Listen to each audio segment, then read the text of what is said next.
you go back to like the old school Alliance and you think, oh yeah, Wisp, this is their hero. So yeah, you know, they have a completely different roster, but they still kind of feel the same in a way. It's really nice. I dig these sort of things. Going back to the roots, which we're gonna see some lone druid come out here too. What's going on? Well, you know, the Quake Lone Druid, that was a stable for once. We'll see about it. After he lost horribly in the qualifiers, what was it, like TI 6 or something, or TI 7 with that? I don't know if he ever touched that here again. Well, you know, we'll see.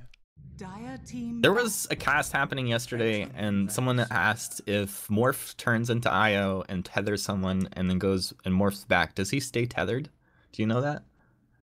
Oh, Jesus Christ, I have no idea. Is it too Can we not talk about mechanics of Morph or Rubik? Because there is no way anyone knows it, not even the devs, like no one really. Come on. Valve, can we get an answer on this? But yeah, Ogre picked up second pick, so this is going to be a lusted Morphling. Obviously, your super hard hyper carry right here, and answered by a PL.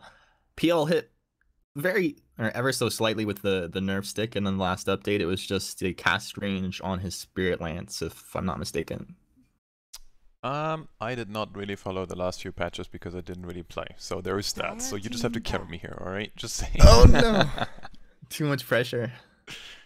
No, you know, I wouldn't want to say anything wrong because that's probably worse. But I think you are right. If I'm complete.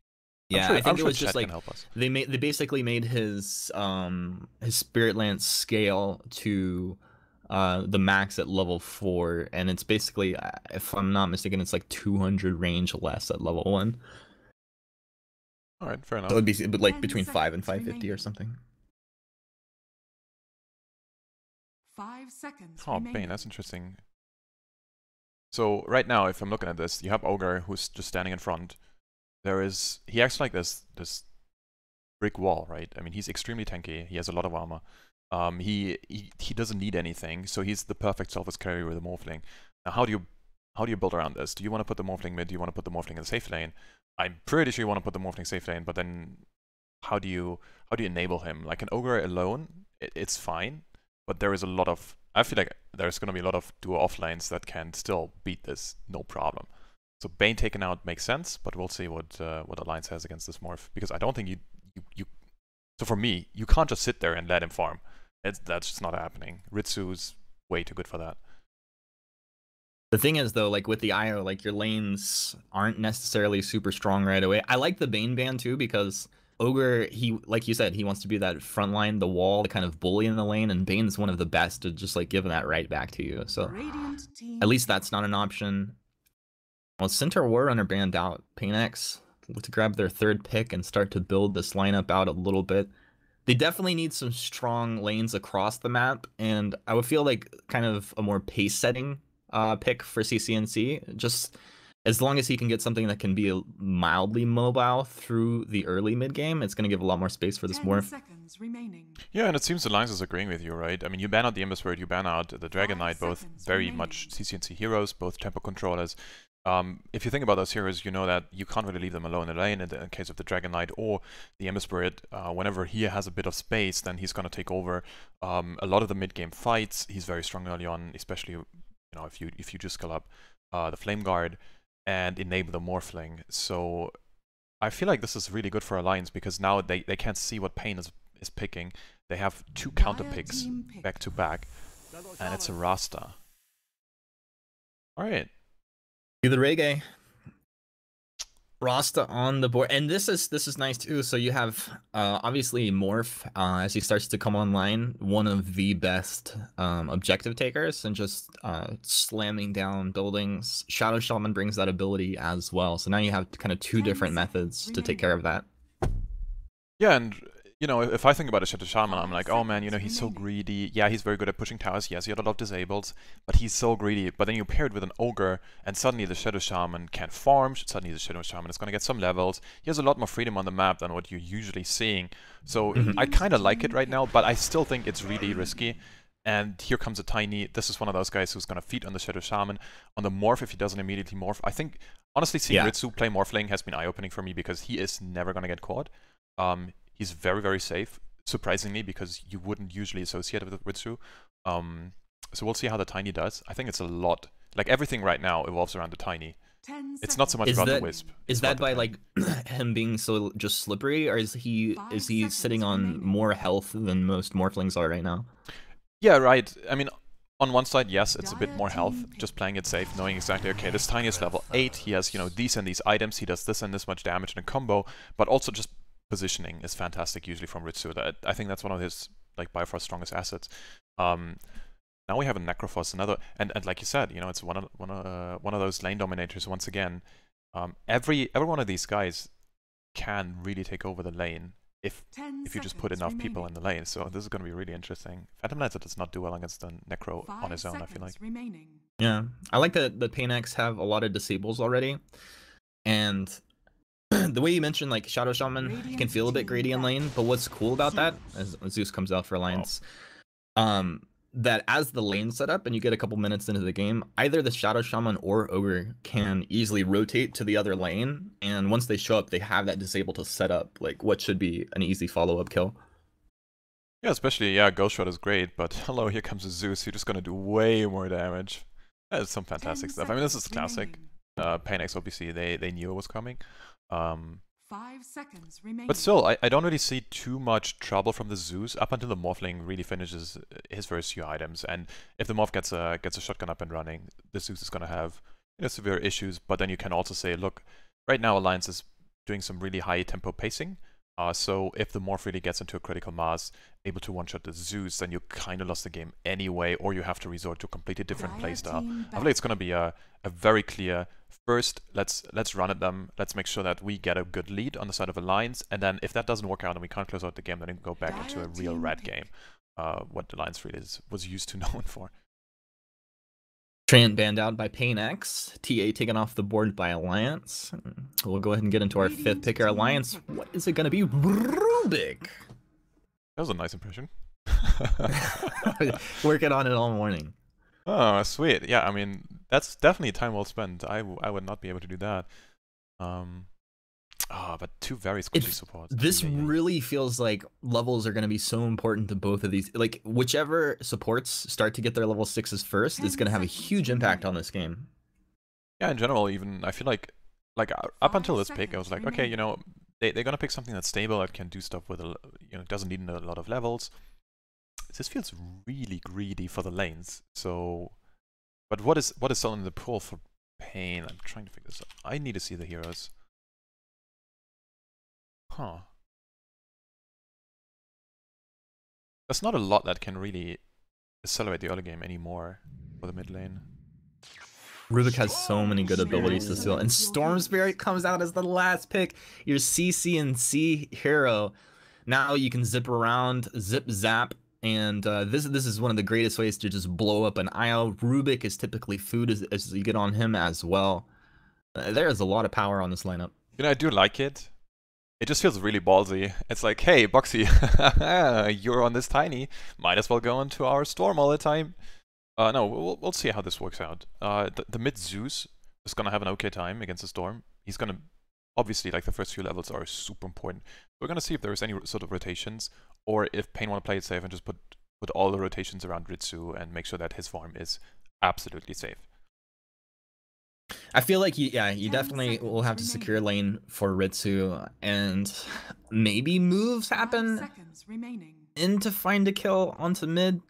I don't know. It does feel like more like you would see the move from one lane to, like, from top to bottom or bottom to top, as opposed to going into mid. But I think, yeah, obviously they could follow up on that, because like the Zeus Storm matchup, that one is going to be pretty stale for a few. Like, nobody should be dying there until they start to get to level 6, and even then it would have to be kind of like man mode trading with each other almost. Yeah, for sure. And I mean, for me at least, I think, or like, it was used to be the way that the Zeus wins very early on, and then kind of the Storm catches up, maybe with a few stacks, so we're going to keep an eye on that. I hope I don't miss too much stuff, because there is legit a lot of things that are going to be really high impact in the early few stages of the game, I feel like, at least. Let's see if my overlay works. There you go. Fantastic. Okay, sweet. All good so far. And the classic pause right off the bat. Who doesn't like a Ritsu pause? Oh yeah, when we were casting qualifiers in at Shivers and Owens, it was fantastic. You saw Ritsu playing a game and you're like, okay, wait a second, draft is done, and here we go. And there was the Ritsu boss. It's like, you know, maybe you just gotta keep with the rhythm that keeps you happy. But we're on the map right now, and players will start to fan out across the map here, and we'll see Stan King making his way up towards top with Bulba on the Necrophos. I'm actually pretty excited to see what Bulba can bring to the table here. Yeah, same actually. Bulba has been. I was checking his TI finishes, and this guy has legit been at every TI basically since TI 2. He has won one with EG as a coach. He just got third again with EG as a coach. He placed really well. Okay, not really well, but you know, he placed, considering where he was and which teams he was, he placed surprisingly high every time. You remember the TI game against LGD in the lower bracket? I think it was tier 3 against LGD. You know, that's the same Bulba. He's still playing. It's absolutely insane. So if this guy, you know, I just love myself some Bulba, is what I'm saying here. Even though dude, he's I totally playing feel that. against the Lions, but you know. I think it goes back to, like, okay, obviously you have an incredible player. He's also someone who has always been leading, like, in the form of, like, innovation, whether it's like building new heroes in different ways, trying out new items, finding success there. But I think, like, his mindset, like his positivity, transforms, like, him from a player to a coach so effectively, right? Because, like, communication is such a big deal at that point. Yeah, and Bulba really, he thinks about the game differently than in a lot of other people. He doesn't just play it, he understands what he does. He's very good at, you know, some players, they're super good mechanically, and they play off of that. If you think about the early Sumail days, where he would just legit outplay absolutely everyone based on skill alone. Now Bulba is kind of the opposite guy. Not that he's bad, he's just extremely well thought out. He knows exactly what's happening at every point in the game, basically. So yeah, it's good to keep an eye on the guy, and especially, yeah, you know, Necrophos is not really too active, but even though you're playing a rather slow hero in a way, you can still see what he does and how he treats the game, because he has a bit more overview than if he would be the guy running around trying to kill everyone. Like, you know, let's say Boxy and Bulba had the hero swap, then you'd kind of see what I meant. But yeah, it's still going to be interesting, even on a Necrophos. But even, like, Necro has those small little things that you do in lane where you're able to just swing, like, region battles in your favor. Just kind of, like, baiting into the last minute, getting your heals out. Suddenly you have control of the lane. They can't move in because you got the range advantage. Knowing when to throw that good Reaper Scythe is actually super important as well. I'm sure Bulba will be landing those. Yeah, and it's interesting as well. I'm just looking at the lanes, and right now, you're gonna have a duo off lane, kind of what we predicted a bit. Boxy on his Tiny with Insania on the Rubik. So, like, if I look at this, it looks to me like it's gonna be a hell of a lane for Ritsu. Now he's really good, and he has obviously like a lot of base damage because he's a Morphling. But anytime he steps up, just, you know, this notch too far, he's gonna get gone on, he's gonna get lifted, and he's gonna be in a combo. So yeah, I'm not super worried about him. It's more that let's see what paiN does, because if they're really value shutting down the Phantom Lancer more than giving their own Morphling some farm, it's gonna be some really interesting gameplay coming out from them, because then it's all on the mid lane basically to still do well in the 1v1 matchup. Yeah, I'm not really jealous of Ritsu at this point. Nope. Probably, what is it, like Tiny, once he gets like level 3, where he'll have that pretty easy kill potential on the Morphling as, like, Morph sits down. You can see right now he's at 416 total health. I mean, he's not gonna get comboed simply because, I mean, there's no range on the Tiny, right? So you don't get the extra damage, but lift into combo sounds, I don't know if you can. So technically speaking, let's say you're lifted up and then you get brought down in this brought down animation, like when you're going down to the ground, can you actually morph is what I'm wondering. I'm sure chat can tell us, because I legit wouldn't know. I don't play morphing. I don't know. It feels like you would have to start morphing first, but yeah, could be wrong on that. Oh, there you go. See. All right, so Leposa just went up to secure the runes. See, this is reasonable, I guess. I mean, they traded 2-2, but hey, that sounds okay to me at least. So now this feels much better, because you have an ogre there who's just gonna tank. So now the lanes look exactly kind of like we anticipated them to be. You have the tanky ogre, making sure that the Morphling can do whatever the hell he wants. And top lane should be a wash, but we'll see about that.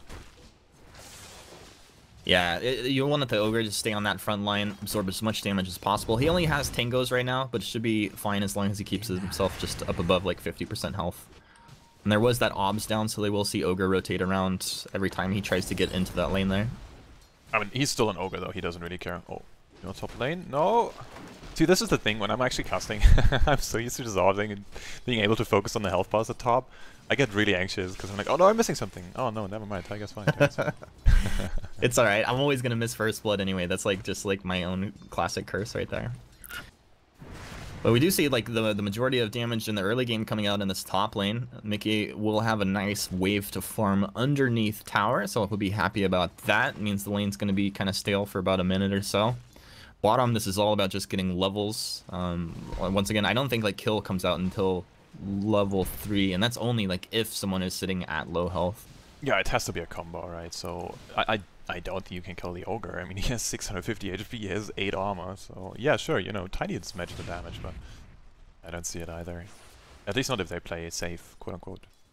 Not exactly something that you would anticipate about, you know, a team coming from the NA region, but hey. We're trying to flame any region over here? No, never. Would never do that ever.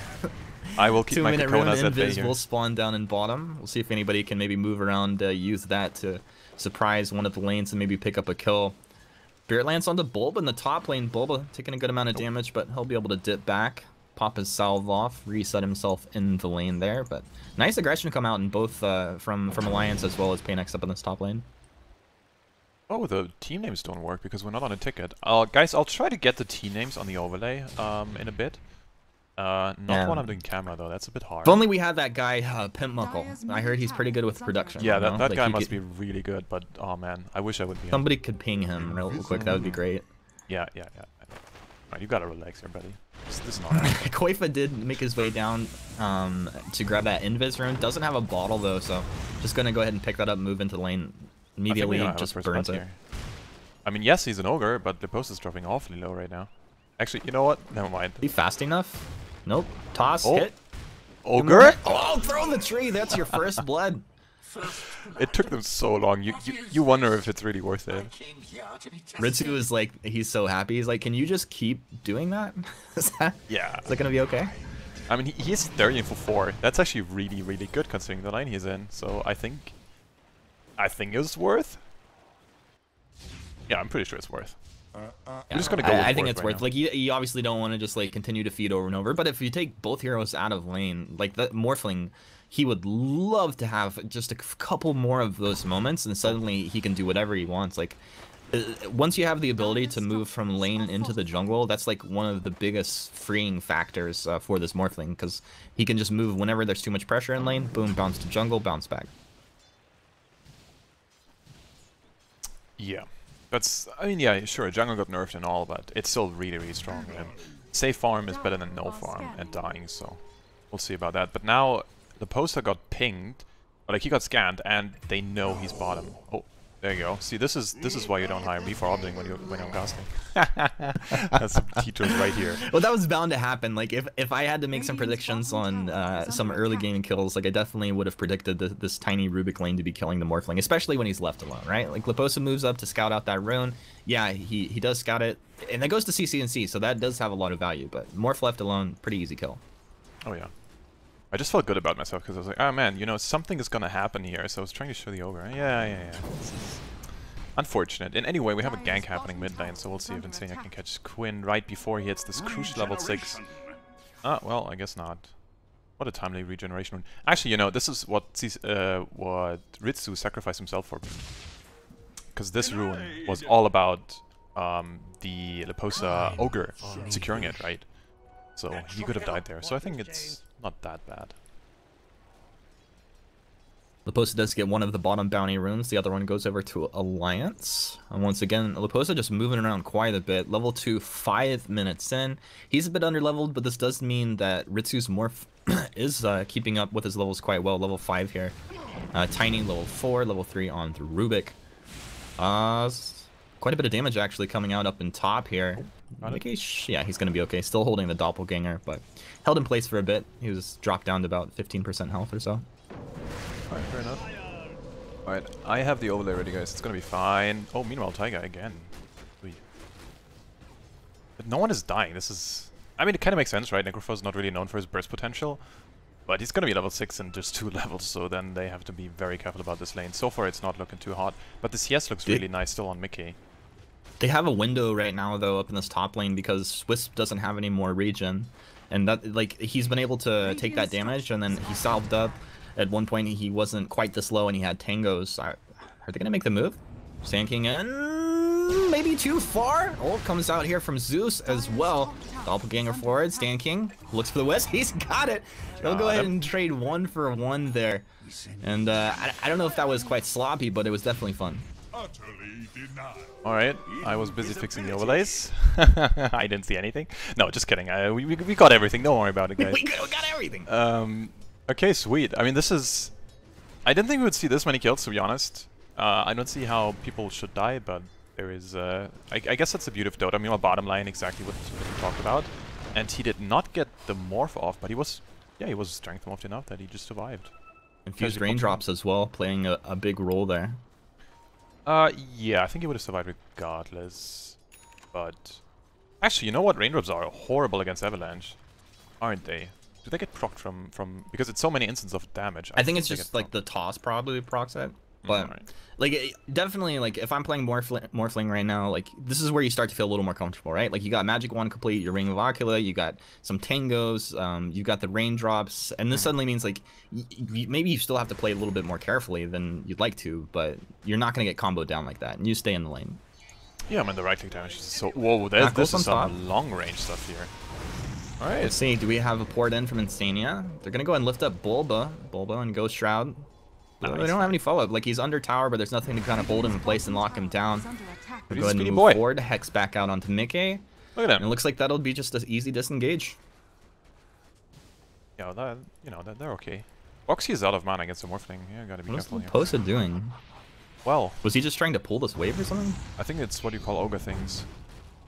He's like, over here. I mean, honestly, over look here. at it. There is like 3 people trying to chase him, and he's still not dead. There you go. This is when you all chat space question mark. You know. We'll get in there with my all chat real quick. Oh please don't. That's gonna be awkward. No, but what I'm keeping my eyes on right now is at least Quinn, because he hit his level 8. He's very strong. He doesn't have a point in Electric Vortex, but whenever he picks it up, then he can be active. And right now he doesn't really need to. The goal difference is very much in check. And so far the lanes are going well enough that he doesn't need to rotate too much. Speaking of lanes, top lane once again. Dan oh, what a King great hit. Engaged upon, pulled back, and taken on down. Easy kill. That'll put Lions up 5-1 as we approach the 9-minute mark of this game. And it does. It feels like. I mean, you just mentioned CCNC, and it feels like he will have to get active on this map in the next few minutes at least. Yeah, I mean, this kill just now kind of tipped the scales in a way, right? Now Alliance is up 1k gold. It's not really insurmountable at all. It just... Oh, he's going mid lane. Here we go. This is so risky though, right? I mean, he has to get this kill right now. And he does. Boy. That actually looked too easy. Because top lane was... Oh, this is why they couldn't TP. They had a TP on Insania, but they couldn't because they went top lane. They got a kill there. They got Bulba, but you don't want to lose your mid laner for it. And now they're diving and getting the kill. Oh my god. Wow. Alright, guess it's worth. Go EU. Wow. So this is level 5 on the Rubik right now. 3 points into Fade Bolt. That's no joke. That's 240 damage. And all they have to do is they just get a lift, they lance, they Fade Bolt, and follow up there. And it's really easy with the Wisp tethered up to this Phantom Lancer. Like, they just keep him regened up. He stays on the front line. That's actually a pretty scary little lane. Oh, it is. Especially now you have 1 point up in the inverted null field. Yes, it's quote-unquote only 10% more magic damage, but everything kind of is still magical damage. Mickey does... Yeah, he hits decently well, and there is quite a bit of right-click coming out from him, but the majority of the damage is still magical, so amplifying that actually gives you quite the edge. So if we look for like the trade-off on the map, well, top's getting kind of shoved in and a few kills going the way of Alliance. What's going on for paiN? Ritsu down in the bottom lane has had a bit of freedom for a few minutes here, and he's got to be pretty happy about this. So he doesn't want to move forward the lanes like a little bit like halfway to the T1 of Alliance, so he just dips into the jungle for a second, but he's free farming at this point. Yeah, but it's only jungle. He doesn't really have his lane. I don't feel like it's this much of a big deal. If you look at the net worth, he is still, you know, number 6. Yes, he's up there with the cores, and he's on this like, sort of core group, but he's not really taken off at all. Right now, the one guy who's really important is going to be Quinn. He has an invis. Oh, he's actually smoked, sorry. And now he can make stuff happen in the top lane, and Bulba's getting gone on. He jumps in. Bulba already down. CCNC will go ahead and zip around. Mickey picking up another kill. It's a 2-for-1 trade. As now Quinn's got to go ahead and get himself back. Can he do so? Bottling up. Mickey chasing forward. Spirit Lance in 1 second, but I think they've got the distance. Leposa! Wow. Blown up. My goodness, that's a lot of burst damage. Yeah, but it's only level 4 ogre. Yeah, he's an ogre, but all this armor doesn't really help against this much magical burst. Wow. See, this is really interesting because you had your Storm Spirit with you, and we just saw some of the limitations of the Storm Spirit. He zips in, he gets a bit of control. Yes, he gets a kill, but that's it. Then he has to run, and he exposed all the mana. He exposed himself a lot against basically everyone. Without the ogre there, he would have been dead. So earlier I would have said, okay, it's really big that there is a solo kill happening on the mid lane, right? Because you have your Storm Spirit getting solo experience. Now it's like, oh man, this is still so rough. You go bottom lane. See, this is a good kill. This is what you need. And top lane as well. That's a really good kill. Actually, up in top, there's going to be another kill. Bulba dropping low in the Ghost Shroud. So this is enough to keep him alive. They're going to go ahead and dive underneath tower. They get the kill.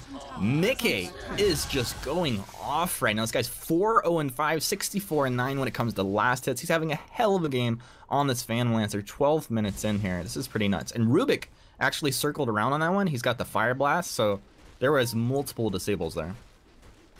Yeah, and this is kind of what you saw in the qualifiers from Alliance, right? They looked really hot when they can find their game. And a Wisp is always really risky. He doesn't really do too much in lane. You need to make sure that you have a guy who really knows him. You have your team playing around him, and then you have a Zeus having global presence. This is great. But again, it's all going to come down to the CCNC Storm, what he can do, because Ritsuo needs a lot more time right now. I think one of the greatest successes, I mean, obviously, like, Alliance are having a very good early game here, but one of the most important things they've done is they kept Rasta, now that once he got his level 6, away from any of these towers. Like, he doesn't even have the opportunity to drop his wards for any of these objectives.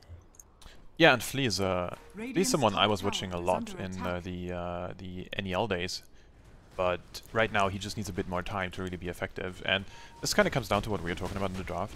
Rasta he's great if you can enable him, but if you really can't find a good way to abuse him and abuse his ult, sure, it's only 30 minutes in, but still, you need to have your lanes pushed. You need to make sure that he can do stuff, and right now you're kind of misusing him as this guy who's trying to be defensive.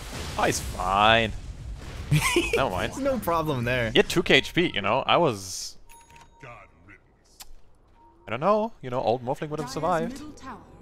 Well, it's like, I don't know. They moved Koikva down. His Thunder God's Wrath literally came up 3 seconds before they engaged there. The timing on that was pretty impeccable. That was actually really nice to see. Like, you have your big team fight ability coming up. They smoked into lane. Rubik's, he's got 2 disables. That was really perfectly executed.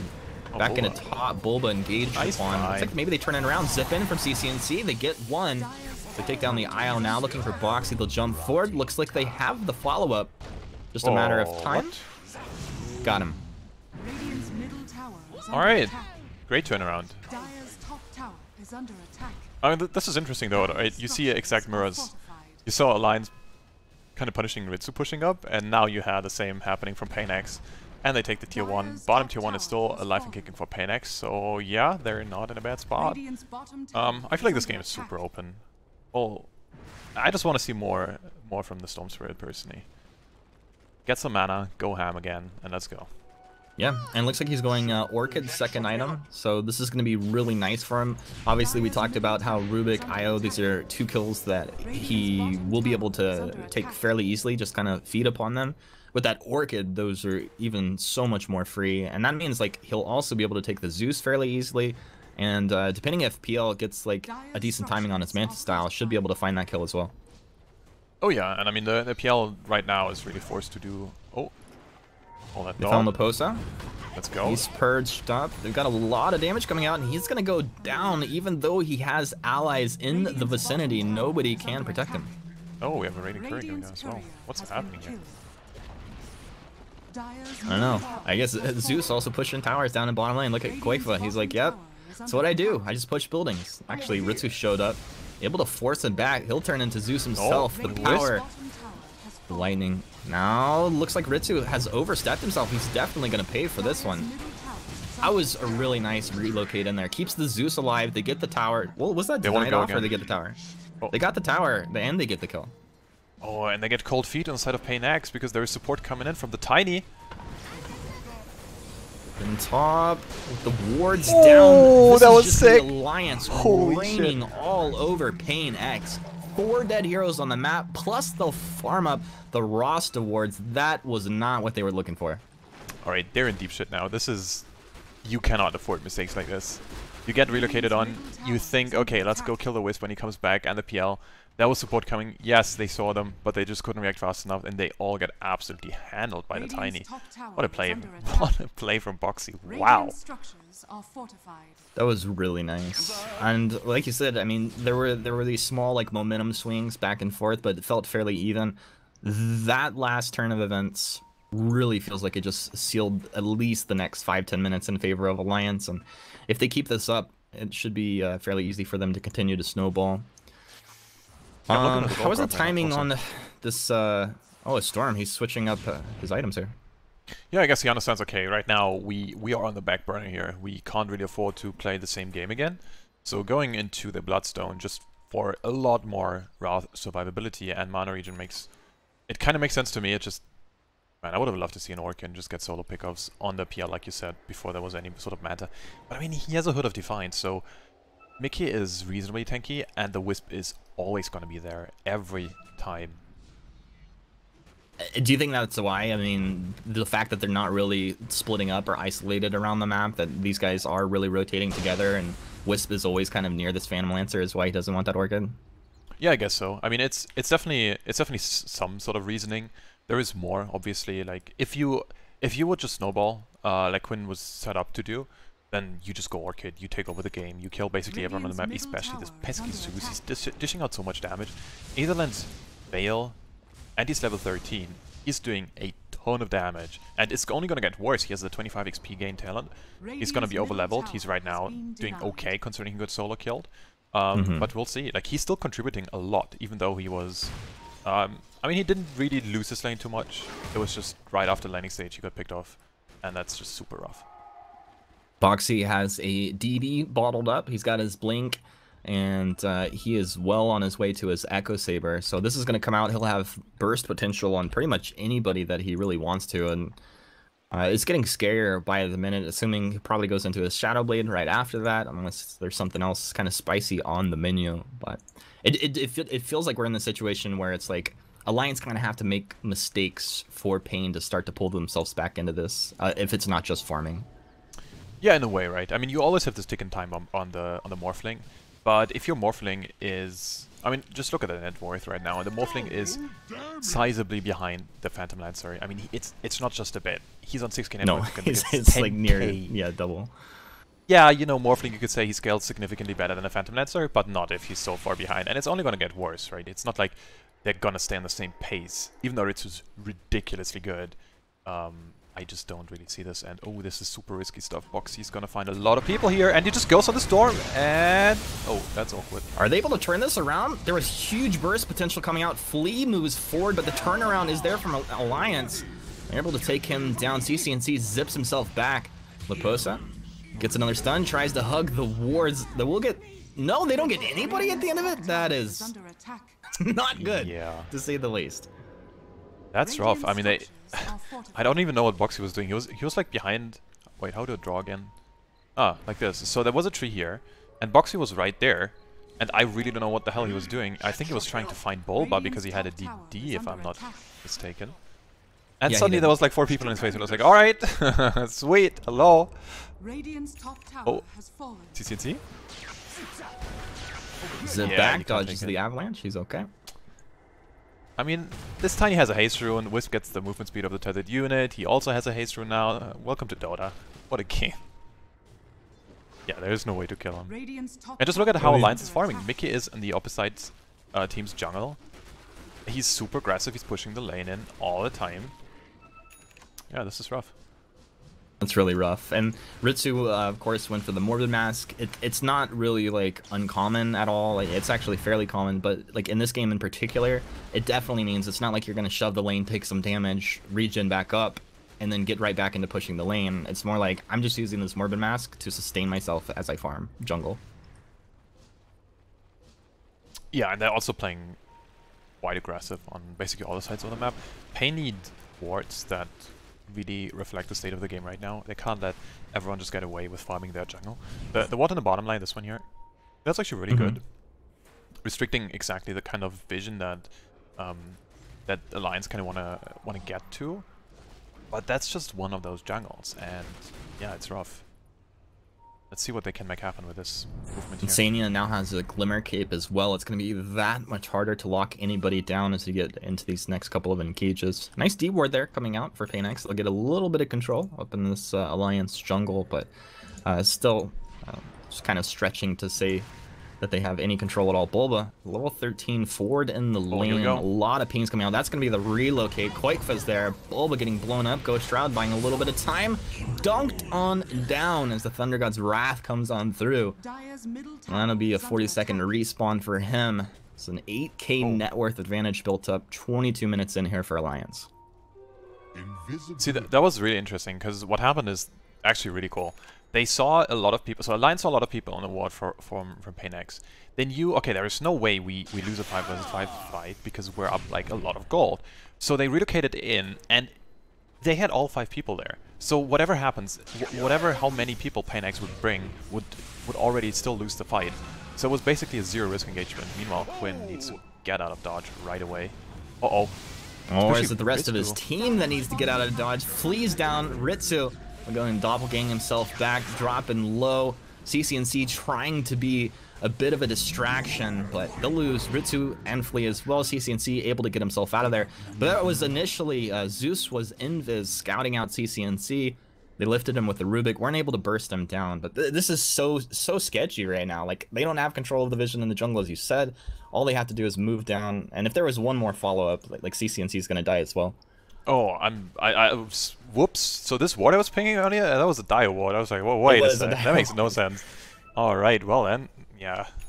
See, that makes way more sense. To that point, it was kind of like, I really liked, because the way they were farming, like, they're taking away everything else on the map, and that ward was just showing them, like, we can move in if we see someone there. It was really nice.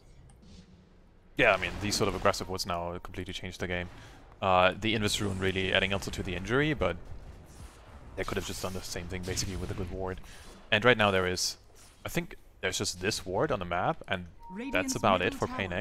They're playing blind. Like, if you actually toggle the vision, oh yeah, they have this one as well, which it's just see someone, but it really doesn't give you that much, because there is a gang squad waiting in the mid lane against Ritsu, who's at his tier 2 getting pushed back into the base, and we're just 24 minutes in. This is, yeah, this is a bit rough for Morphling. PL has a massive net worth advantage. He has 4 levels as well. Yeah, he's got the Manta, he's got his Diffusal Blade complete, the Hooded Defiance on top of that, and working into Heart right now. It does feel like we're getting into, like, paiN needing a miracle kind of territory, because, like, we talk about the ticking time bomb factor of the Morphling, but at this point, it's going to take way too long to tick away. I mean, he still didn't take over anyone on the course on the side of Alliance, and that's a Morphling. It's getting a bit, yeah, it's really rough. It's not just... They did trade the T2 and top, though, so I mean, like, they had an opportunity to use this Rasta to their advantage. This is one of, like, the, I think, most effective uses of the Rasta that they've had this game, and this is kind of what they have to do. It's still an even trade across the map, though. Uh-oh, Ritsu. He just waved. No! And they saw the courier. Alliance saw the courier. Oh no, yeah, this is super rough. I mean, you're right. I kind of like the play. Take a tower with your Rasta, because there is no way you take a fight with the wards anyway. Oh, quick cut. Oh, this is good. This is what they need.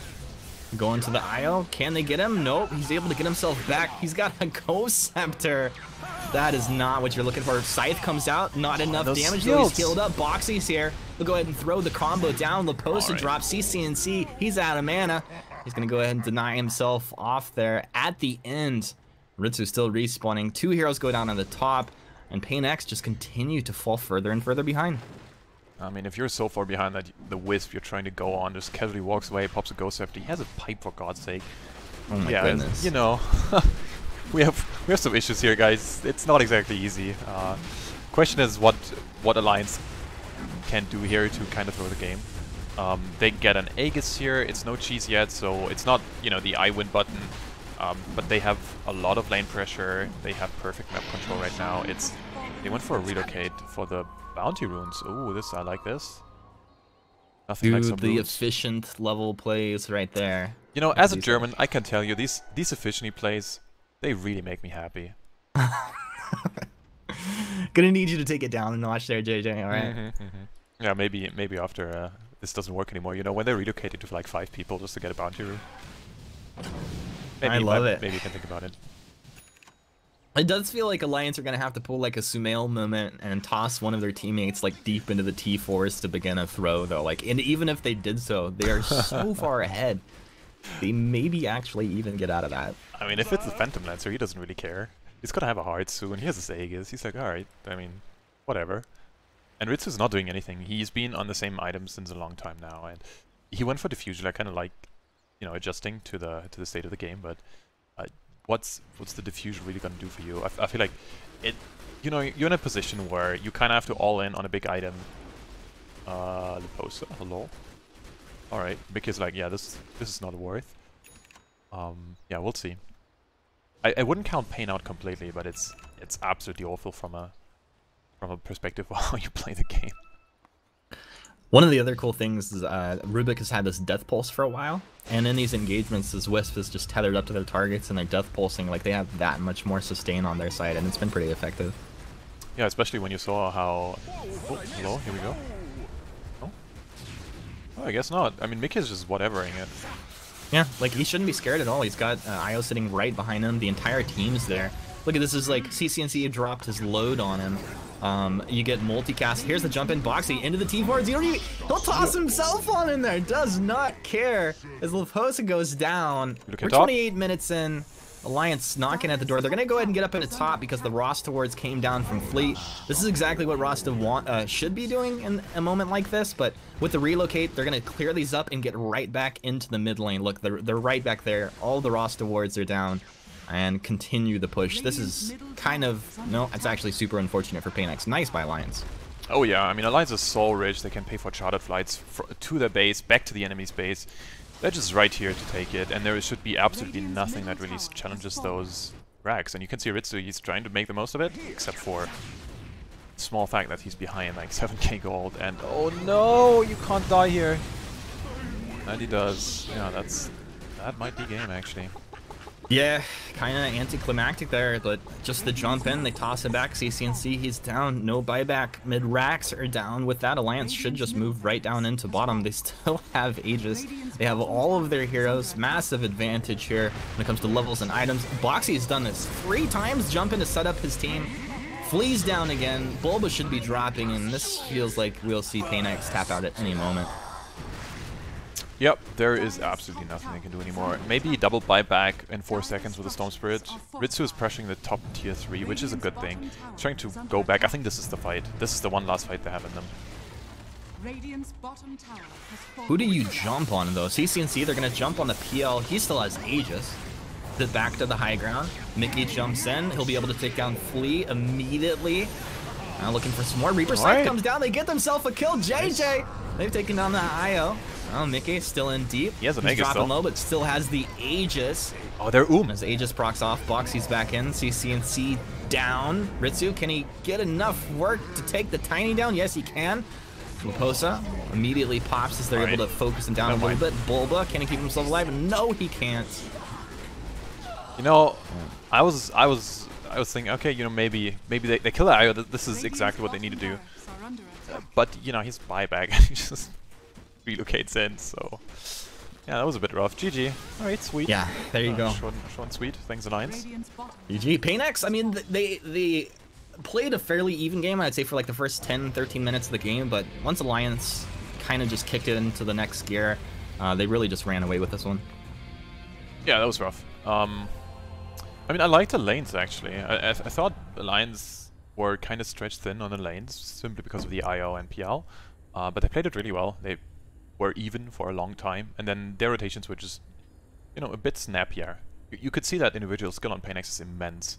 When getting the solo kill on Quickva, when was it, like 13 minutes in or something? That was actually a huge deal, and they could have rolled off of that.